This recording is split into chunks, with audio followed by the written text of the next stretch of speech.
welcome to that escalated quickly.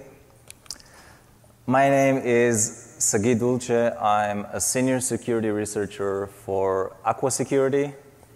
Evidently, not with me here today is Michael Cherney. He couldn't make it, but no worries, it's for a good reason. He just recently had a new baby, so he'll be doing a lot of diapers and I'll be doing this talk. So I want you to focus mainly on three things when we're going through a lot of slides and a lot of demos. We're going to discuss how developers are actually becoming new targets, especially if we're talking about microservice developers, developers who are in charge of an entire thing, entire container, and how one infection can quickly spread through your entire pipeline. And the main course of this talk would be an advanced persistent threat against a developer running, in our case, Docker. We're going to dive into the attack. We're going to do 3 demos. It's going to make it feel like it's maybe a little bit overcomplicated, but it's just for the sake of education. It's not, it's actually a pretty feasible attack. And also I want you to look out for 2 new types of attack that we're going to introduce today. And these are the host rebinding attack and the shadow container attack. And each one of those sort of stands on its own as a sort of attack vector. So what's on the menu? Like you expected, containers and container development. Hopefully if you're in this room, how many people heard about containers, know something? Okay, so even if you haven't, we're still going to do a short introduction. Then we're going to dive straight into the attack. We're going to break it down to 3. We have a demo for each stage, so it will give you a sense of how it works. And finally, we'll just weave it on together with a full demo, and then hopefully have something smart to say about it. Containers. So what are they? If you have ever been to a talk about containers, you've probably seen this slide 100 times, so I don't know why you're taking a picture. Just yesterday I've been in a talk and I saw the exact same slide. So whenever you want to say what a container is, you always show a virtual machine on the left side against a container on the right. So if I'm a developer and I want to develop an application and I want to isolate it using a virtual machine, I see that I have a lot more work to do. I have to take care of the entire guest operating system. To spin up and take down a virtual machine takes a lot more time, and it's heavier than a container. And a container is simply a process that is isolated. It's running in its own little virtual world. So it has its own file system, network, it can spin its own processes, and basically it's a mini virtual machine that shares the same host, and you don't really have to add the entire guest operating system.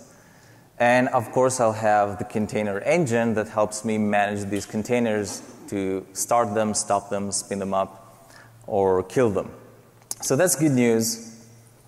That's good news if I am a container developer, because now I can write, for example, Linux containers, and I can spin them up over Linux, obviously, and Windows also, and also Mac. So I can develop and run a container anywhere.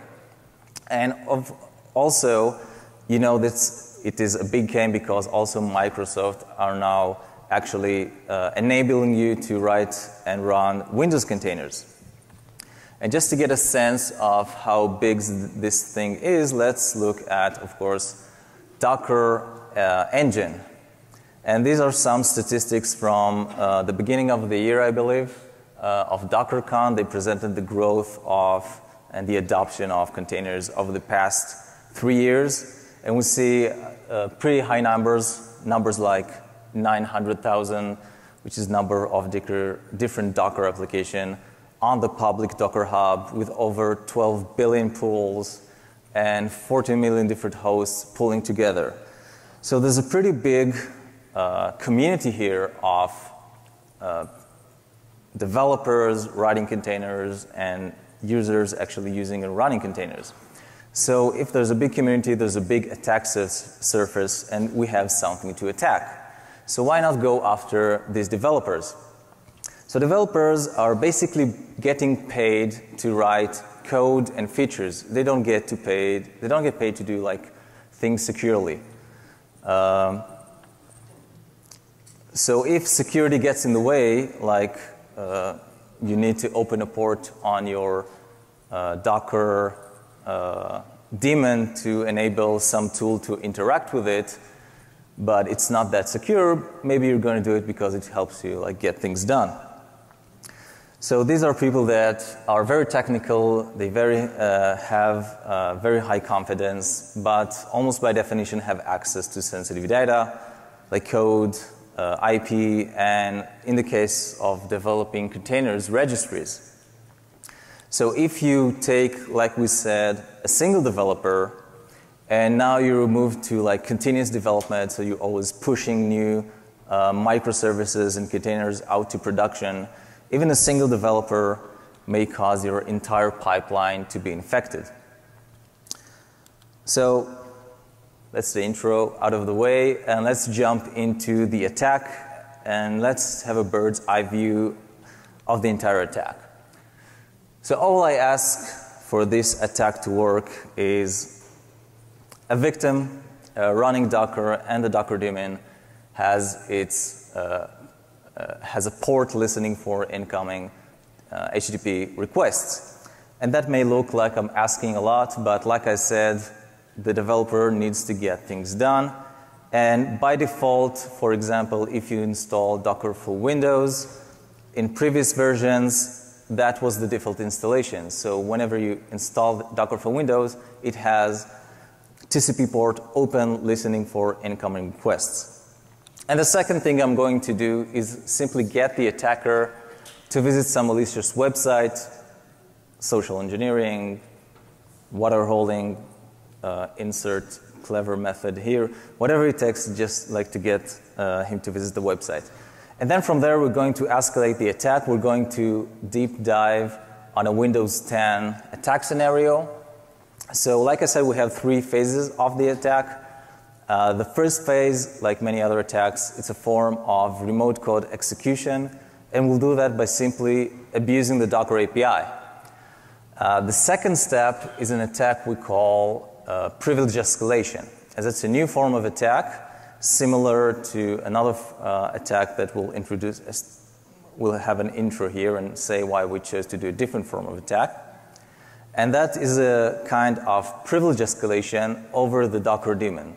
So now we'll have full control of the Docker daemon, and we'll ask ourselves what to do next, and the answer will be to run shadow containers. And shadow containers is a method of persisting inside the host, or more accurately, inside the hypervisor. So let's start off with step 1. So let's abuse the Docker API. So the idea to abuse the Docker API came to us when we tried to understand how does this magic work when you're sitting on your laptop running Windows, for example, or Mac. You run Docker run something, and you have a container running on your machine. Doesn't make sense. And there's, of course, no magic here. What happens is actually Docker installs a virtual machine on your host, and that's a Linux machine called Mobile Linux, and it's actually running Docker. And the container that you are running is actually running inside the virtual machine. And the Docker daemon on the host is actually talking through a virtual socket to the virtual machine. And finally, on the other side, you have the client, which can be command line or anything else, talking through a RESTful API with the Docker daemon. So this connection can happen over a Unix socket, it can happen over a named pipe, or like we said in our case, in the default installation of previous Windows version over TCP. So why not simply change the client to malicious web page and do whatever we want, right? So it's a little bit complicated. And the complication mainly comes from something called the same origin policy. And also, if you're not familiar with the same origin policy, when your browser loads up a page, it may look like the page is like this one single thing, but of course the reality is that it's made up of dozens of different elements. Each one can come from a different domain or host. So it's the browser's job to make sure that one element doesn't read or write data from another element that belongs to a different domain. And did anybody see underpants in the last slide? Okay, so you're paying attention. The rest of you failed. So it does so with something called the same origin policy. And the same origin policy simply says that if a request is not, the request is not from the same origin, if it has a different port, domain, or protocol. And if it's not from the same origin, if it's made across origins, then it's subject to more limitations. You can't send any request that you want, only get, head, and post methods. You can't read back the response body of request, and you can't post a body, a request with a body to another element. So we said we don't want to start off the attack with doing something malicious. We want to start off clean. So we went ahead and list all the Docker APIs that didn't violate the same origin policy. And immediately, or after a couple of minutes, we said, okay, there's a single API call that looks interesting, and that is the build API. So when you are building, when it doesn't work. So when you're building a container, or an image more accurately, what you're telling the Docker engine is to look at a text file called the Docker file, and then go line by line and you tell it how to layer up your image.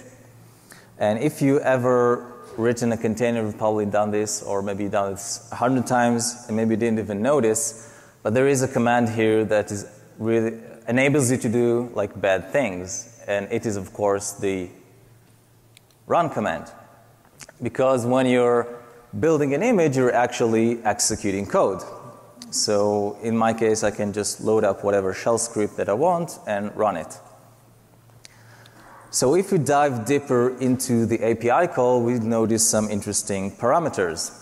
The first one is the tag parameter. So you can build an image and you can name it whatever you want. Makes it easier later in the attack to reference it, delete it, for example. The second tag is the remote tag.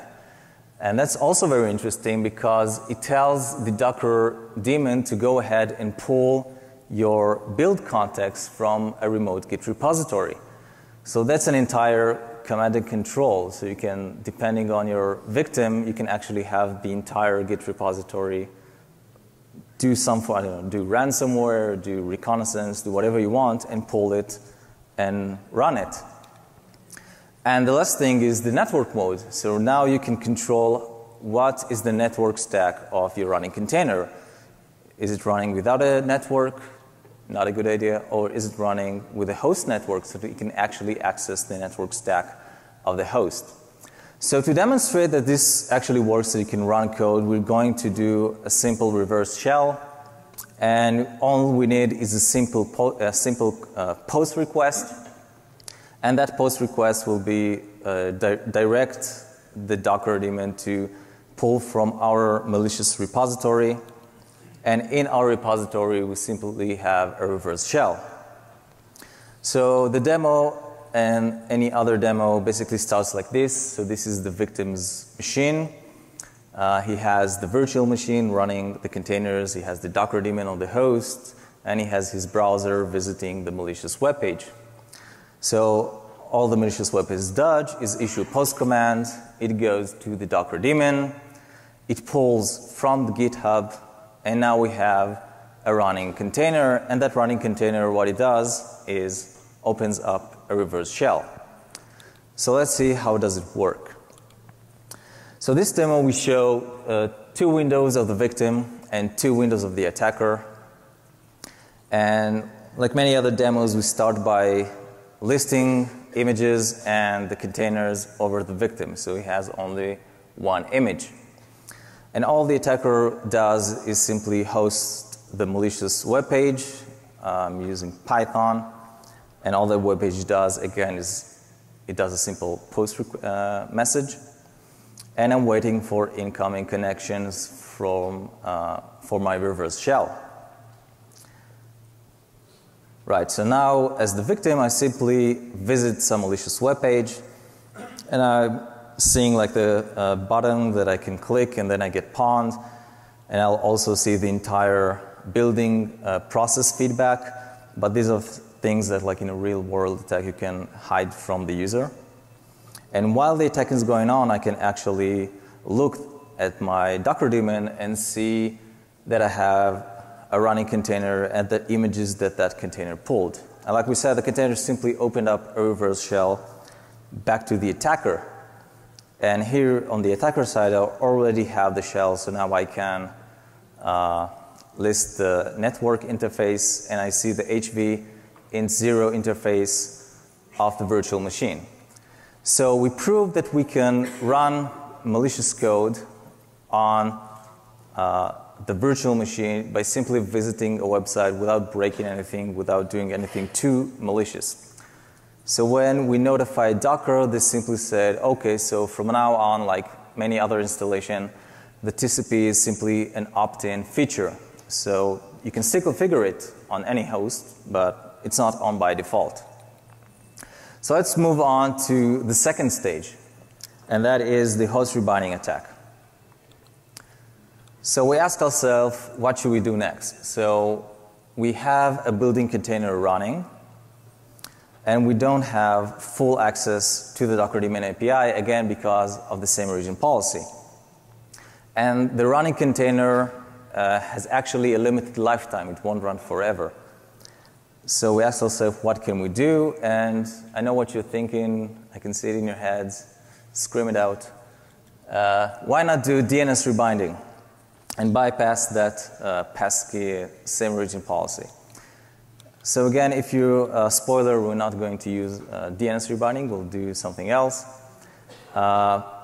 Some believe it was discovered around 20 years ago, really became popular around 2007 with paper by Stanford, I think with cooperation with Dan Kaminsky.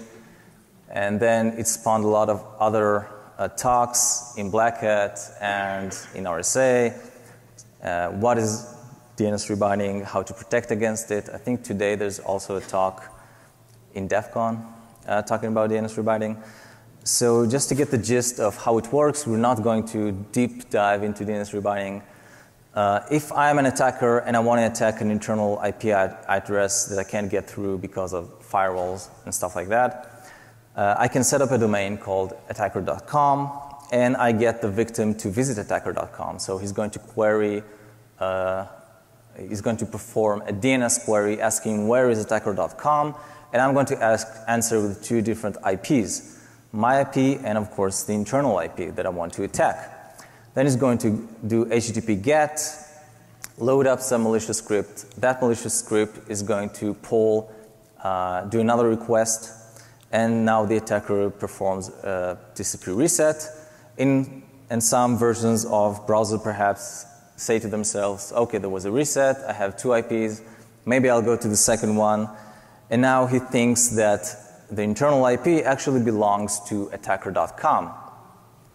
So now we basically bypass the same origin policy because there is no limitation. Everything that we can do on attacker.com, the malicious script can do on the internal IP. So like I said, we're not going to use DNS rebinding. First, because it may fail. It's an old attack. You can discover it. It happens like over your perimeter. You can detect it over the network. You can detect it in the DNS and block it. And me as an attacker, I don't want to set up a domain and maintain it and invest some money and make sure it doesn't get blocked. It's too much work. So instead, we're going to attack local name resolution protocols like LLMNR, which is a Microsoft protocol, stands for Local Link Multicast Name Resolution. Basically, it's DNS performed in environments where you don't have a DNS server. So every host can simply broadcast, says, hey, who knows such and such, and you can respond and say, this is me, or this is the IP address. So it's very easy to attack. Anybody can spoof responses and pretend to be somebody else. And what's also interesting that by default, your host will query every interface using LLMNR, including virtual interface. So of course, it will include the virtual machine. And if you spoof LLMNR replies, they don't get cached on the host, so it's the browser's job to cache them. And browsers do it for just about a minute. And we said maybe we can bypass that, and we successfully did so in Firefox. So in Firefox, if you simply delay the HTTP GET, the response for an HTTP request in half a second, it will get a little bit mad and will issue another LLMNR request. So instead of waiting 60 seconds to perform the attack, you can do it in half a second. So let's do the demo of host rebinding. Again, we're going to start with visiting, we're going to start off where we already have a rebinder container running from the first step. And that rebinder container running's job is to perform the host rebinding attack. Now we're going to visit some local host called Pond on the same port that the Docker daemon is listening. So the first thing that's going to happen, it's going to query LLMNR, where is Pond? And the rebinder container will answer that he is Pond. So now we're going to load some malicious script, and that script's job is basically to wait out the caching of the browser. And it does so by simply querying for a path, and that path doesn't exist on the rebinder container. So it does so every 5 seconds, but finally the caching expires, and another request is issued, and this time the rebinder says, I'm on the local host. So now the same path gets actually an HTTP 200 from the Docker daemon because that's a valid request. So now we know that we bypassed the same origin policy, and we can do whatever we want. Just for the demo, we're going to read some secrets from Docker, and secrets is like the most sensitive information. It's the password and keys and tokens that you want to protect. You put them in secrets, and we're going to post them back to the container. So let's see how that works. So I'm going to start off the demo with listing the secrets from my browser on the local host, and there's no problem there. I'm talking directly with the Docker daemon, and this is my secret. This is called my secret. And I'm going to run a rebinder container directly from command line, and it's going to use the host, the network of the host. So it does, like we said, it's spoofing LLMNR requests, and it hosts some malicious script. Now when I'm going to visit Pond, I'm going to open the debug window and see the script in action. So this is the page from the rebinder container, and on the debug window I see that every few seconds I'm querying for the images JSON, and I'm failing.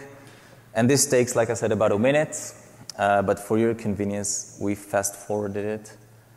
So it only takes, 20 seconds. So it will speed up a little bit, and after a minute, the caching expires, and we'll get an HTTP. We'll do the query again, and we'll get a good response. So we'll read the secrets, and then we'll post them back to the container. So from the container, we were able to read secrets from the Docker daemon. So to recap, The first step is abuse the Docker API and then get remote code executed. And this is a rebinder container. So now it's the rebinder container job to do privilege escalation and basically bypass the same origin policy. So now we have full access to the Docker daemon. So the question is, what do we do now? So we have full access to the Docker daemon. What do we do now? And the answer, there are many answers. We chose to go with something called shadow containers. So the problem I have is I can run a privileged container which will have full access to the virtual machine, access to the file system. I also have access to the internal network, but I'm not really concealed. Anybody can see my running container by simply doing docker ps. You'll see the container, you can kill it. And I'm not really persistent. And that is because whenever you restart your machine or whenever you restart your Docker daemon, the virtual machine is booting up from an image. So everything that you left on the machine gets deleted. And that is except, of course, for the state of Docker. So how do you make it persistent and concealed? So let's start by assuming to understand how it works. We already have a shutdown script written to the virtual machine. And the job of the shutdown script is whenever there is a shutdown, it runs a container. And I have another script which I call my script. This is basically the attack script. And this does something bad. This installs a kernel module or a service or scans the network or it does whatever, or ransomware. Whatever it does it inside the script, and this is the attack script. So once I'm going to reset the Docker daemon, it's going to run a shadow container. And the job of the shadow container is to save the script and the attack state inside the container, so whenever the Docker daemon boots up again, it's going to go back into the virtual machine. So now we have a sort of a ping-pong situation. So whenever you have the Docker container running, you have your entire attack inside the virtual machine, so the user and most other tools can't really see it. And when the when the daemon reboots, you have the state of the attack saved inside the shadow container, and when it boots up again, it goes back to the script. So we have a ping pong of between the attack on the virtual machine and on the container. So this is the actual code for a shutdown script that I use in this demo. It's a very simple code. First, I simply load into an environment variable my attack script, and I save it inside an environment variable on the container. I'm running a privileged containers, as you can see. I'm going to name it shadow, and I'm using a restart policy. So that tells the Docker daemon to continuously reboot the container until some condition happens. The image that I use is also not available, I think, in newer version of Docker. It's called the NSEnter, Docker for Windows NSEnter image. So in all the versions of Docker for Windows, when you installed it, it came with the NSEnter image. And even if you delete it and you reboot Docker, you still have that image. So it's the perfect one to use, nothing that contaminates the host. And the container is actually running the attack script. And here, for example, the attack script is also very simple, a simple if and else clause. So if the machine is actually booting up, I'm going to look if there is a persistent, this is the shutdown script. If it's there, then it means I still haven't booted up. If it's not there, I'm simply writing back the shutdown script. I write back the attack script from the environment variable. I install the shutdown script, and then I'm doing something evil. So my evil thoughts are not that sophisticated. I simply write a shadow file to the virtual machine. And then it commits suicide. So let's see a demo of running shadow container directly from command line. So if I go and run it from command line, it will look, before I run it from command line, I'll show you that I have nothing up my sleeves. I'll show you the images and the containers. So we have 2 images and 2 containers, and we'll use an inspector container, and we use that to look inside the virtual machine. So we see that we don't have any shadow files. So now we'll run this big command, which runs the shadow container. And after we run it, again, we'll list the images and containers. So again, I have 2 images and 2 containers, so nothing changed apparently. But when I run the inspector, I will see that I have a shadow file. There we go. So this doesn't prove anything, just that I have a file. I can also see the shutdown script that we've seen in the presentation. This is my script, the attack script, and we have the shutdown script. So to prove this actually persists, we have to reset the Docker daemon. And this is exactly what I'm doing. I'm going to reset it. This will take a couple of seconds. And once it's up, we're going to repeat the entire thing.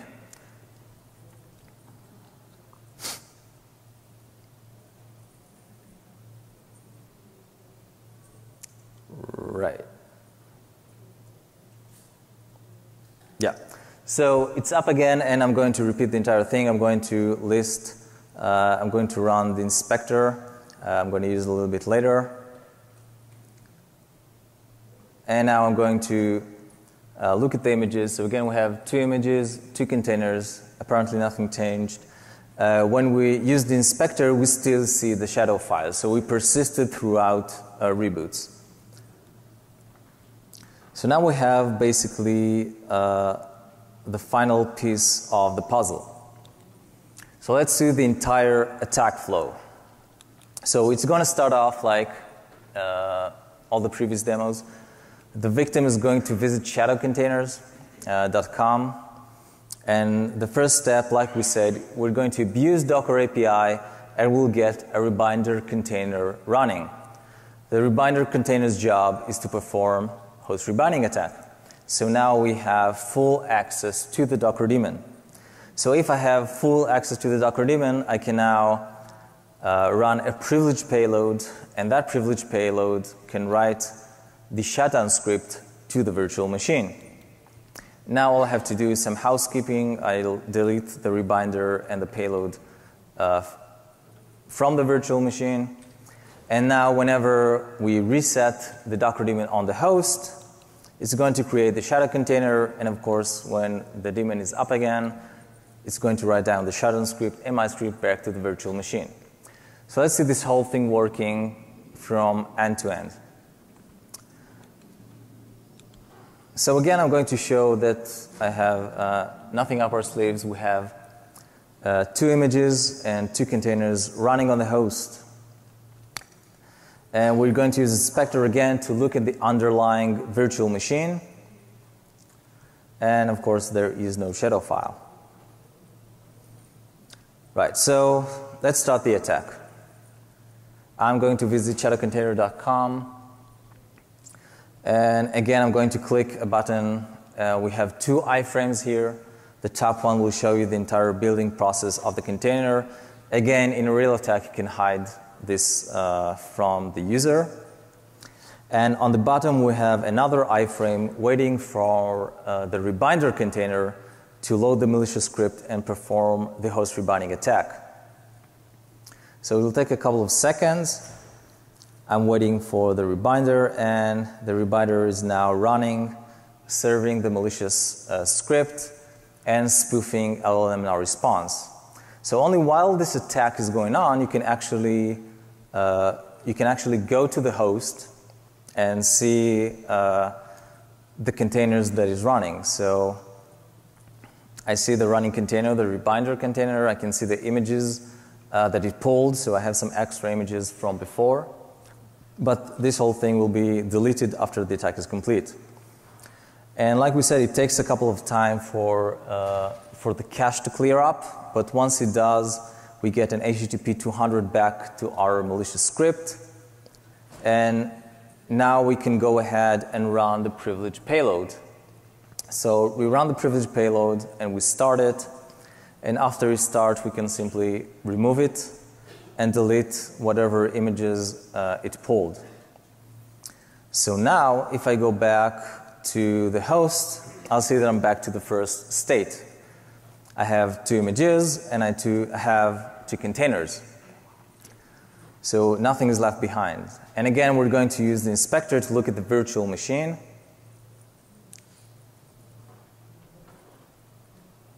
And we have the shadow file. But I'll nag and I'll prove that it still works by resetting the Docker daemon, so we'll know that it's actually persistent.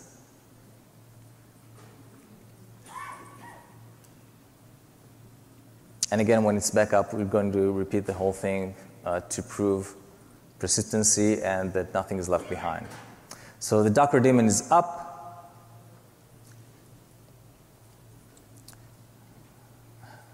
Again, we're going to use inspector, look inside the virtual machine, and we still have the shadow file. So the attack worked.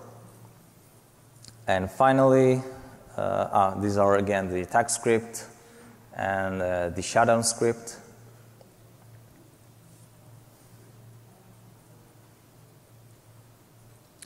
And finally, just to make sure there are no images left behind and no containers. So again, 2 images and 2 containers. So what does it mean? What we've actually saw is a form of APT, if we still use that word, advanced persistent threat. So we have persistency with the shadow container. We are concealed inside the virtual machine. We have a very low forensic footprint, and that is because the Docker engine on the host logs the initial step of the attack, but everything else that we do is inside the virtual machine. And you have full control of the virtual machine. You can manipulate these logs or delete them, and probably nobody's actually pulling logs from the virtual machine, actually looking at them. And we have persistent access to the internal enterprise network from that virtual host because he has access to the network. And possibly, if the developer is running some writing microservices, you can infect the images that is writing, and you can infect the entire pipeline. So you may get the sense from the attack that it will only work on Docker running on Windows 10, but you can change the attack depending on your victim. So if it's running Mac, you can't do host rebinding attack because Mac don't use the Microsoft protocols, but you can still do DNS rebinding attack and then move back to shadow containers to persist on the Mac. You can do a similar attack on Linux, and you can perform, again, the DNS rebinding, and after you do so, you can run a privileged container, which gives you full access to the host. So you don't really have to use shadow containers. You can choose to do so, but you can do something else. And the same thing is true for Windows containers. So when you're running a Windows containers, you can still go through the abusing of the API, host rebinding attack, and then when you run a privileged container, you have full access basically to the Windows host. So you can still run a shadow container, but you can do something else. So what should you do? Don't expose your container API. It's a bad idea. If you do have to expose it, make sure your clients are actually authenticated. And if you can't, for example, in some versions of Docker, it doesn't work to enable authentication, then simply block it. Don't forget to analyze your container engine logs. They may contain some interesting information, like if you're being attacked. Don't use NetBIOS or LLMNR if you don't have to. They're also very vulnerable to all sorts of attack. And the bottom line is you don't know how you're going to be attacked. So make sure you always scan images on the registries and always monitor your containers in runtime. So these are our Black Hat sound bites. They asked everybody who attended Black Hat to have a slide of sound bites. I think I'm the only one who did it. So developers are the new targets. There are two new forms of attack, like we said before, the host rebinding and the shadow containers. And please, people, protect your pipes, always scan images, and monitors the containers in runtime. We'll have a white paper on our website, probably also on the Black Hat website. And of course, you can hit us up on, or me, or whoever, on Twitter, or follow us, or follow up with questions. So thank you all for coming, and